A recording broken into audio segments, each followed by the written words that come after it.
நந்தினி, முதலமைச்சர் மு.க.ஸ்டாலினுடைய வலியுறுத்தல் குறித்தான கூடுதல் விவரங்களை பதிவு செய்யலாம்.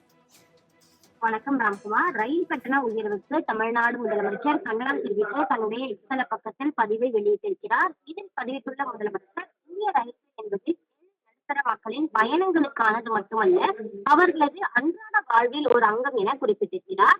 இன்று காட்பாடி செல்ல ரயில் நிலையம் வந்தபோது அன்போடு வரவேற்ற மக்களிடம் பேசியதாக குறிப்பிட்டுள்ள அவர், வழக்கமான உற்சாகமும் மகிழ்ச்சியும் குறைந்திருப்பதாகவும், ஜூலை முதல் உயர்த்தப்பட்டுள்ள ரயில் கட்டணங்களும் குறைந்து வரும் சாதாரண வகுப்பு பெட்டிகளும் அவர்களது மகிழ்ச்சியை களவாடியுள்ளதாகவும் தமிழ்நாடு முதலமைச்சர் தெரிவித்திருக்கிறார். பிரதமர் மற்றும் மத்திய ரயில்வே அமைச்சர் அஸ்வினி வைஷ்ணவ் மக்களின் சார்பாக தான் கேட்டுக்கொள்வது என்னவென்றால், ஏசி பெட்டிகள் உயர்த்த வேண்டும் என சாதாரண வகுப்பு பெட்டிகளை குறைக்க வேண்டாம் எனவும், ரயில் கட்டணங்களையும் உயர்த்த வேண்டாம் எனவும் அவர் கேட்டுக்கொண்டிருக்கிறார்.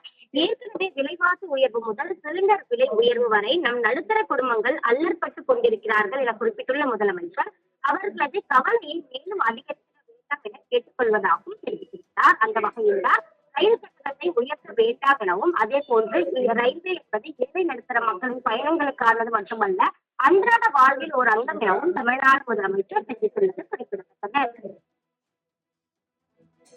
உயர்வுக்கு கண்டனம் தெரிவித்துள்ள முதலமைச்சர் மு.க.ஸ்டாலின் அறிக்கை வெளியிட்டுள்ளார். இது குறித்தான தகவலை பதிவு செய்தமைக்கு நன்றி நந்தினி.